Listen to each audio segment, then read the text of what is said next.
Hi, this is Robert Kiyosaki, and you're listening to Capital Hacking. This is the most important thing you can listen to today. He's the one. I have a dream. With great power comes great responsibility. I could do this all day. This is it. Don't get scared now. They may take our lives, but they'll never take our freedom. Cinderella's story out of nowhere. Did you know that the only thing we have to fear is fear itself? Capital hacking begins in 3, 2, 1. Welcome back to the big show, Capital Hacking. Josh McCown here. What an episode do we have here for you? So today I got to spend time with a dear old friend from, 2018, 2019, somewhere around there, when I got to know this great soul. Actually, I think it was 2018, Ken Wimberly. Now, Ken Wimberly, he's going to share with you a lot of stories about the journey. But let me just tell you what I took away from here about this rugged entrepreneur, family man, devoted husband, devoted father.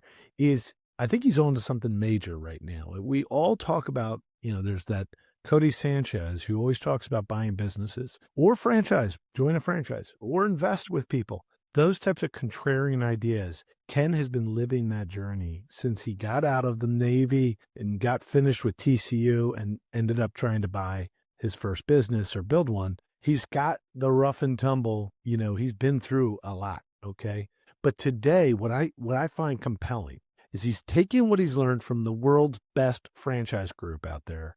One of the world's best franchise groups out there was Keller Williams. Why? Because it had some of the best training, leadership training, sales training in the world by independent studies. He was so uplifted by that today he's launching his own franchise. So we're going to learn what that's like. How do you launch your own franchise? Then we're going to deep dive into something you and I have heard because we've been around private investing. We've heard about buying laundromats, and no one has ever explained it better and in more optionality than today when we learn about LaundryLuv. So what I took away from this episode was a deep understanding of how laundromat industry works, whether or not I can put myself into that industry, think about whether I want to be part of it. You'll be able to walk away today saying, I love that industry, or I do not know if that's for me. And you'll be able to know why LaundryLuv, spelled with an L-U-V, really could be a revolutionary way to do business. And I'm really proud of what he's doing because it has so much positive impact on its markets, its people. It's got a great track record. And he's going to dive in and tell you the real numbers. I think that's what you love when you hear podcasts, right? I want to hear good people, but I want to hear great number-based stories, case studies, so that I can learn how to capital hack like these people that have done it on these shows. I want to figure out how to capitalize on great projects like this. So stick around till the end. Check out our good friend's website. Check him out on LinkedIn as well, Ken Wimberly, and enjoy this podcast. Hey, by the way, wouldn't hurt my feelings if you left it a 5-star review. That never hurts my feeling. I think you're going to love this episode. So Ken, it's an honor to be back together with you. We got the band back together. Haven't been with you in a while, so we wanted to get you on the big show. But for those of us who have not met you yet, that are listening right now, tell us who Ken Wimberly is. And where are you and what are you doing, brother? First and foremost, I am a father, much like you. Father to 3 amazing children. My daughter, Grace, is now 23, getting her master's degree to become a counselor, basically a child therapist. So I'm really excited about that. My son, 22, Knox, he's out of college and working as a financial analyst these days at GM Financial. And then our youngest guy, Kai, is in the 5th grade. So he's king of the hill. Kai. Finishing up elementary school this year, and that's awesome. And then I'm married to my dream girl, Amber. And, first and foremost, it's family, man. It's my wife, my children. And well, I also know you as somebody who's doing some big stuff right now in laundry. However, that's not how you built your career as an entrepreneur. So chart us through the journey to become an entrepreneur. And then ultimately, how did you get to LaundryLuv? Well, the entrepreneurial journey started early. Started as a pizza business in year 2000. I was a business. So here's what's interesting, Josh. I look back at the arc of everything, and now all the way to franchisor. Okay, to where I am. But it started. I worked as a pizza delivery driver in college when I went to TCU. So when I got out of the Navy, finished up TCU, worked as a pizza delivery driver in mean, I love the concept. It was just, the food was incredible. Recipes were dialed in. The leadership left plenty to be desired, right? Yet they were killing it. Hey everybody, it's Robert Helms, host of the Real Estate Guys radio program. And when you're not listening to our show, make sure you're tuned to Capital Hacking. You're going to dig it. And so my buddy and I from the Navy, we were looking at this saying, okay, if we open this up together, put good leadership in place, and you ran it right, we could really kill it. So I went to the family that owned the pizza chain. They had 3 stores, went to the family and I said, hey, how about you let us become a licensee of yours? We'll come in. Our plan was to open up 5 stores over 5 or 6 years. And we would then kind of systemize things, document procedures, and help them to become a franchise and then franchise the brand. That was the plan. Well, yeah, Mike Tyson says plans are great till you get punched to the mouth, that kind of thing. Well, that was our plan. Here's what's funny, Josh. We made a critical, it's not funny, it was a great learning experience. We made a critical real estate mistake when we went to open our first location, and we ended up falling in love with a location, and the landlord would not subdivide the space. He had a tiny little, I think 1,200 square foot space available, and he had a 4,500 square feet. And the 1,200 was just too small for us. We thought, based on what we wanted to do, we really wanted about 2,500, but we ended up taking the 4,500. It gave us a discounted rent up front, and then it scaled up. And that one mistake was our ultimate downfall, because that larger space, it was more equipment, more staff, more overhead, more tables, more everything. And so our monthly nut was hitting big early on. Fast forward 18 months, Chapter 7 bankruptcy. Okay. All down the toilet. Okay. So all those plans were just flushed on the toilet. But that's great because it got me out of the restaurant business. I say it's great. You kind of looking back, you can say, was this great? At the time, it was pretty horrific. But that eventually got me into the real estate business. And so I'd got my degree from TCU in finance real estate. And I wanted to get into real estate at the time. There were no openings when I was graduating college. So I got an insurance investment. Then I jumped in the pizza business. But then I got into the real estate business. And that was a beautiful thing. So, and I'm still a licensed broker today. I've been in that business since 2002. So 24 years. Wow. I've been in, and it's always been commercial real estate. I've never sold a house. I wouldn't know what to do with that. I'm in commercial real estate. I started as a land broker, then started doing some of my own deals and then putting some things together. I ended up shifting to triple net investment assets and helping folks with that. Built a very large triple net investment team. Actually, I did that under the Keller Williams umbrella. So I got recruited into the Keller Williams ecosystem in 2009 and built a really large triple net investment team within there. That opened up other doors. I became a Keller Williams franchisee. And so I learned more on the franchisee side of things through Keller Williams, and they were absolutely dialed in franchise. They really had the distance and models, their teaching and the training, everything dialed in. And so I learned a great deal on that. I've got the entrepreneurial bug, so I've been into a few things. I got into coaching and consulting for a while. Ended up, as you know, I got into the mobile app business. This is when you actually have to go spend a lot of money for mobile apps. Now you'll build it for free with vibe coding on Claude and whatnot.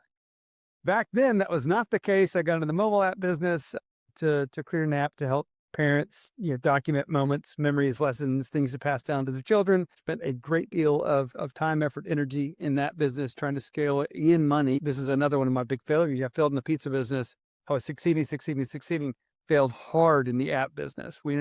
It was a beautiful product, absolutely awesome, but we had invested over the course of about 4 years, we invested $800,000 between development and scale, just attempting to scale and putting the team in place and doing things. And it went to zero. So that was a really tough learning experience, things to go, but it's part of my entrepreneurial layer and journey. But at the same time, we were starting the mobile app business. I started a laundromat company called LaundryLuv. And I did this with 2 co-founders. We bought a shopping center in Abilene, Texas that had vacancy in it. And we were wanting to fill that vacancy with a great tenant. And I met some folks in the laundromat industry that had told me what a great center that was for a laundromat business. And we tried to find an operator to come and run it. We just wanted a tenant. I wasn't looking for a new business to get into. But when we couldn't find a tenant, my partners and I said, well, what if we became the operator? And that led us down a year-long deep dive journey of exploration on would it make sense for us to do this? And we decided, yes, it would. and one of us would be the lead of the group. We all three had separate businesses, right? We're all running different things. And so one of us was going to be the lead. It was still a side hustle for the three of us, but one of us was going to be the lead. And we decided if we're going to do it, let's do something different. As we studied the industry, we noticed, I bet I went into 24 different laundromats, studying the industry, talked to dozens of other operators. Every single one, I would walk into them. More often than not, I would see a mom in with her children. That's the right. laundromats. And never a dad, not say the dads don't take care of the kids, because I know they do, but they don't do the laundry and take care of their kids, is what my observation. And so you see moms in with their children, and the kids would just be bored doing what kids do. They're running around, playing, pushing around laundry carts, playing, climbing out of the machines. And that kind of got me thinking. I said, man, we're doing something different. And I have a mentor of mine who owns 300 Sonics. And this guy at his Sonics, he doesn't just have these little postage stamp lots that are like U-turn and drive through. He buys 1 acre hard corners. Okay. He builds wide aisles, wide lanes. Then he puts sand volleyball courts. He puts a playscape. He puts picnic tables. He really does it right for caters to families. And I said, that's the kind of thing we want to do at our laundromat. Let's cater to families. And so the other thing got me thinking is like Chick-fil-A, right? You go to a Chick-fil-A, what do you get? You get greeted, you get consistent service, you get consistent quality, and you got a play area for the kids, and they love to go there. So I said, let's be the Chick-fil-A of laundromats. And that was the nexus of LaundryLuv was that. And so we made the commitment in our laundromat to have a dedicated children's play area, to have a TV up with children's programming, to have seating for them, games for them to play, in the books to read. Like you see books all over my room here. The books are a key part of my growth and my children's growth. Well, a laundromat study is actually a Clinton Foundation study with an organization called Too Small to Fail, looked at literacy in impoverished areas. Okay. And what they found through their research was that in impoverished areas, which is where laundromats are located. Sure. Yeah. 1 in 300 households has a book for their child to read. Wow. And again, I got more than 300 on my bookshelves, another probably 50 to 100 that my kid has. And so this foundation figured 2 places that could make an impact in child literacy. One was barbershops, because people are coming and they're hanging out, spending time while you're in the barbershop. And the second was laundromats. People are coming, spending an hour or two in the laundromat, giving away books in laundromats could impact child literacy. So we partnered with the Laundry Literacy Foundation. We bring in books through some to our laundromats. It's called Laundry Literacy. There already was a group like that. So they had started this didn't happen, but just about 7-8 years ago. And this is right as we were getting into the laundromat business. We got in. Right. And so they had just started. We had heard about them. We're like, okay, we're in. We're one of the early partners. And so we partnered with them. They ship us books every month, in addition to the books we bring in or collect, and it will bring. Yeah. And we run our business on EOS. So we run on KPIs. And one of our KPIs that we check every week is how many books were given away at each location. And so anyway, that's kind of the long and short story of how. So I'll stop you there just because, people get lost sometimes in such a great story because it's so compelling. Let me break it down what I understood there, though. I love how hardcore that pizza lesson was for you. And the chapter 7 scares people, and some never recover from that. So it's impressive that you dug out of that as a real estate guy. But at the end of the real estate, or still in your real estate deal, you become a Keller Williams franchise owner. Is that what I heard you say? That's correct. And that was where? Abilene, Texas. And do you still own it? No, we own Abilene. We expanded from Abilene to San Angelo, about 3 hours away. We had multiple offices and hundreds of agents.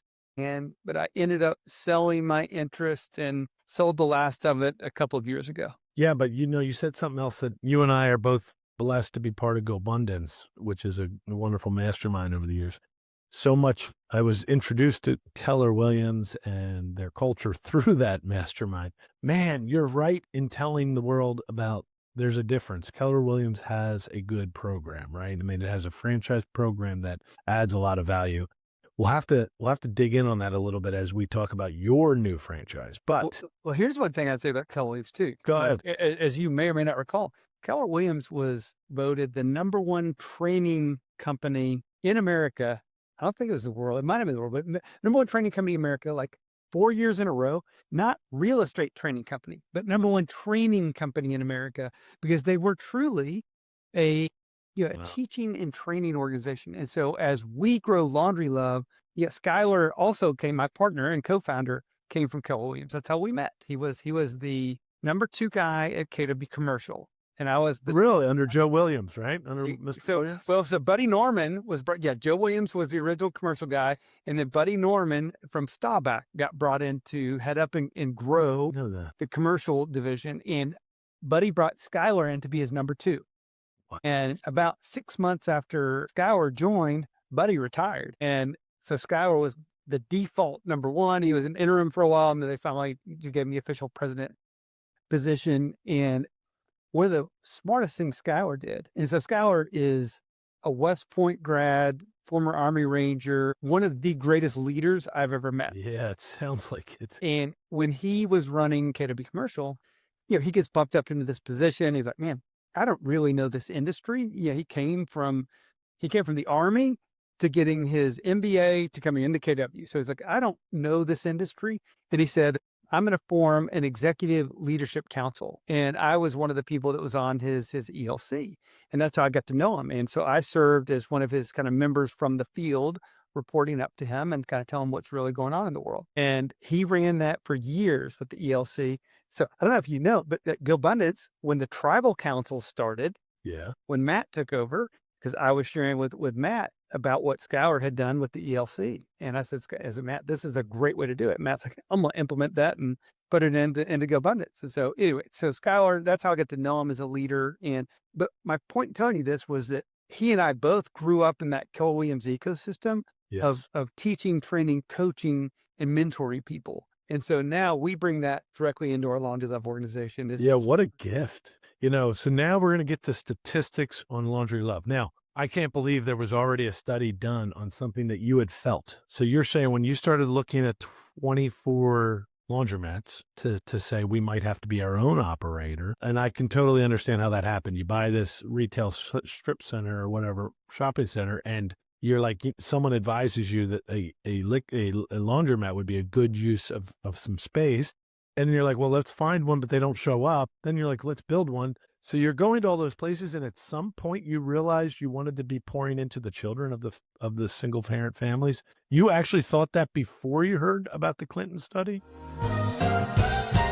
Hi, this is Melanie McCallan. Josh and I are just so grateful for the many investors who have already joined us at Accountable Equity. Accountable Equity is so much more than a capital group. It's really a community of accredited investors that want to learn and grow together. I just want to personally invite you, if you want to find out more about this type of investment and see if it's right for you and your family, please visit us at accountableequity.com.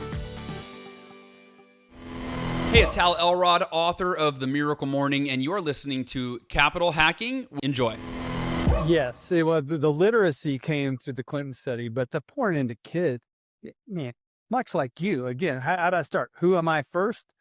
I'm a family man. I'm a dad. And so when I saw that as a reality in the market, that, kids were in there with nothing to do, I'm like, okay, look, we can give kids a great place to hang out and a fun place to hang out where the parents will feel great about it. They're in a safe, clean, organized environment. So that I could, what I'm picturing? I'm picturing like IKEA Play Center or something, or even like you said at the food. But what I'm hearing that a critical person would say, well, that means you're overlaying new cost structures on a business that exists, a lot of them. I don't know how many laundromats are there in this country. Can you give me a broad-based statistic? It's an opaque number. You'll find 3 numbers if you do some homework, and the numbers will be 30,000, 35,000, and 17,500. So they're somewhere in that. These are 30s, yeah. Somewhere in that number of total laundromats.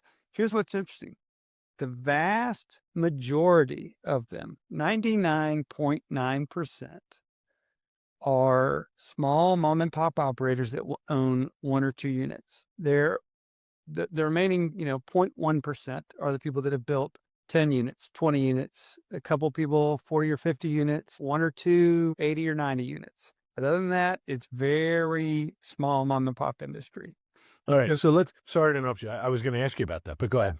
Well, no, I was just going to, in response to what you're saying, yeah, you're laying a cock. Cause I've heard other people saying, well, you're taking up valuable square footage in the laundromat, right? We're taking up 150, 200 square feet in the laundromat, making it into a kid's play area. There could be extra laundry machines. There could be vending machines. There could be revenue generation items. And I guess what I would tell you is look at our numbers because they're in our FTD. They're public. We put them out and our numbers are, if you can look at the CLA Industry Association numbers, the average laundromat does around $300,000 a year. Okay. Ours average 3 times that. So I would tell you that allocating that square footage for families is a valuable add-on. Allocating that, because look, you and I both know that when mom goes somewhere that she's happy about, if she feels good about the kids and people loving on her children, she's going to want to go back there. So back there and back there. Yeah. So the two things that I picked up on are square footage evaluation. Okay. You answered the 150 to 200 square feet goes to the play area, to the children love area, and staff, because you keep referencing loved on. Loved on means there's a person there. Sometimes I feel like when I go to laundromats, there's nobody there, because we'll go for the comforters or some crazy things or tent type of. So we'll go there and I feel like there's nobody there, but I guess someone's there. Maybe I don't see them. Well, what's a normal staffing model? No, I tell you, many laundromats are in fact unattended. There'll be someone to come in and open the door and lock it up at night. And usually when they open or close is when they'll clean it up, and they're simply unattended. And then some are, I'll call, under-attended. There may be someone that's there part-time, partially doing things, or maybe there's someone there and they're really just stuck in the office the whole time. You never see them. Ours are fully attended. So we have anywhere between 1 and 4 staff members on staff at any given time. And it will just depend on the volume of business. And the most important thing for them to do is to do what they do at Chick-fil-A and Buc-ee's. And that's to welcome and greet people when they come in and see if they can be of service. So do you offer other services then? You probably do. Wash and load or wash and fold and all that stuff. We do. Like VIP service. 100%. So we have 5 lines of revenue, if you will. Tell us about that. Our first is what you would expect, the self-service customer that comes in and does their own laundry. And that's our largest single line of revenue. But then we've got others. Our next is we do commercial accounts. Okay. Business laundry. So think from fitness centers, massage studios, small medical. We do universities. We'll do overnight camps, summer camps. There's ranches. So we do lots of commercial laundry. So there's number 2. Number 3 is drop off laundry, where we'll do wash and fold for residential, wash, dry, fold for residential customers. And so that could be their full on laundry. It could be dog blade, could be whatever they want to drop off. We will take care of it, dry it, fold it, deliver it, give it back to them. We'll call it drawer ready. But the 4th is pick up and delivery. So then it gets a little elevated even more. It's like, hey, we'll do it, but you don't even have to come to the laundromat. We will go do pick up and delivery. We will drive to your home, pick it up, bring it, wash it, dry it, fold it, deliver it back to you, white glove service. So that's the 4th. And the 5th line is vended services. So we'll sell soap, soft drinks, snacks, food inside the store as vended services. I like it. I love it, actually. So most places are doing a little bit of vending and all self-serve. Some are doing, so you're adding at least 3 more than normal, and maybe 4 more than normal, which is a lot of opportunity. Well, you buy these. So we're doing things a little different. And look, I will tell you this. I love to go out and say this all the time. We are not the only people that are doing. There are some great operators across the country doing what we're doing. But again, we're the 0.1%. I like of that. people that are doing it. But a great operator is going to recognize this. And that is that you're spending, we'll call it $600,000 to $800,000 on laundry equipment alone. Okay. You should make use of that equipment. And the first thing you got to do is maintain and take care of the equipment. That's one of the jobs that our staff is there to do. In addition to take care of the customer, they're cleaning the equipment. They're making sure that it's properly maintained. They're changing parts when parts need to be. Are they really? Yeah. Is it? You must have a type of machine. Now, let's dig in on machines for 1 second. Are you saying an unskilled tech can actually fix one of your types of machines? Is it actually a mechanic? No.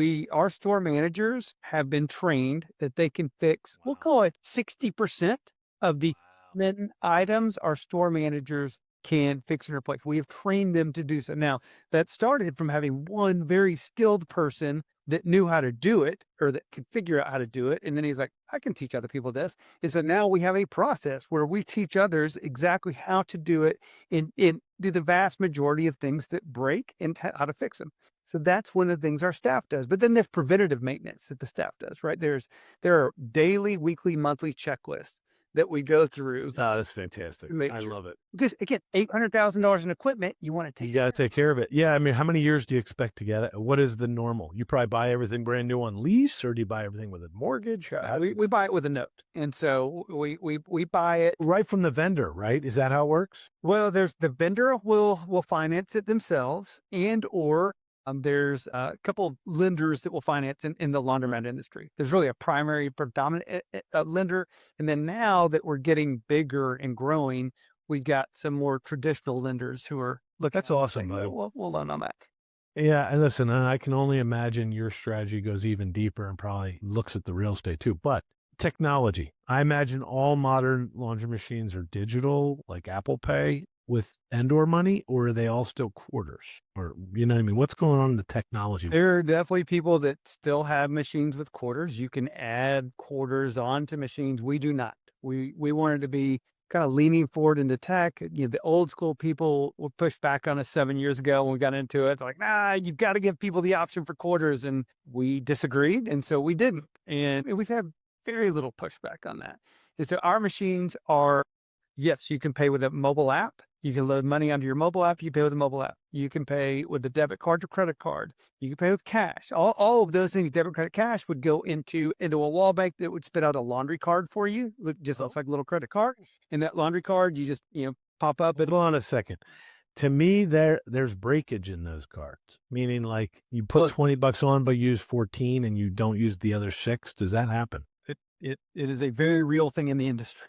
Do you have that tracked as a P&L? Do you have that on your P&L? How much?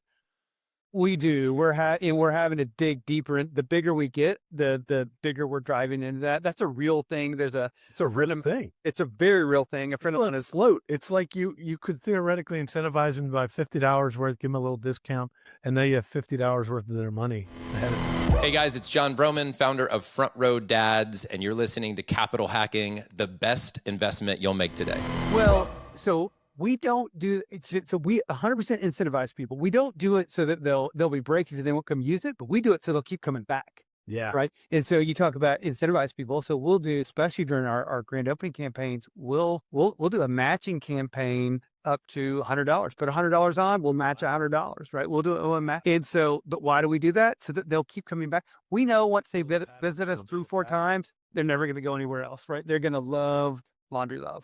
Dude, I freaking love it. How many units are we at today, and where are they? We have 4 open today. We're in escrow for 2 more. We've got a 5-unit franchisee that's starting construction on his first, and then we've got multiple other franchisees looking across. So I can tell you where we are today. Our first location was Abilene, Texas. And then our next 3 corporate stores were all in San Angelo, Texas, both kind of West Texas towns. Abilene had a good competitor when we went out there, and that good competitor has opened another location. So there's 3 of us good competitors in that market. San Angelo, when we went to that market, and again, why do I know those markets? I had Keller Williams franchise in both those markets, which is why I was active and knew those. San Angelo, though, when we scoured that market, there were several competitors, but none that were very dominant or had a dominant position. And so we said, okay, we're going to go to that market and come in heavy.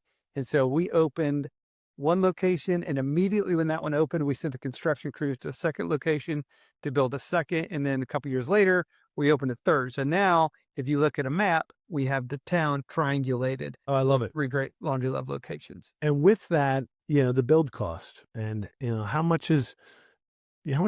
can you get financing on this stuff compared to, how much ratio of it seems like with 600 to 800 in equipment plus a fit out of the space, is that like $200,000 to fit it out? Is it 100? What does it look like for an optimal place? It's generally going to cost you, our FDD would tell you it's going to be between $1 and $2 million franchise disclosure document is the Right. FPD. And that would tell you it's been between 1 and 2 million. Where we have seen things at our own stores recently has been in the 1.3 to 1.5 range is where it's coming. But in that, you're also adding the equipment that you're getting on contract, right? Yeah, that would be, look, that would be your equipment, that'd be your build out cost, and where does your build out cost vary widely? And this is going to be in infrastructure, in your utility upgrades, infrastructure, whether it's power, gas, your sewer connections, could be impact fees. There's a lot of things that go into it.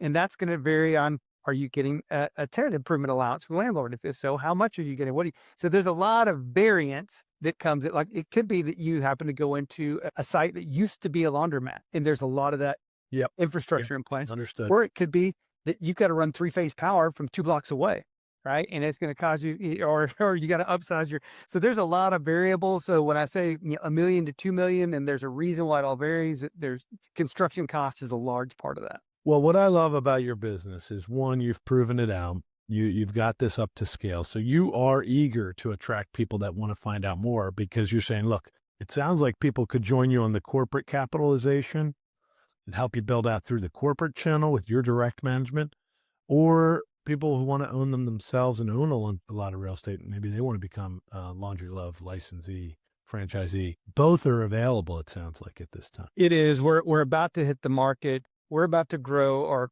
corporate footprint. Again, we're at 4 today and escrow for 2 more. The target here is to grow our corporate footprint to 20 stores. They all take capital. You just heard me say it's 1.5 million on average that we're doing.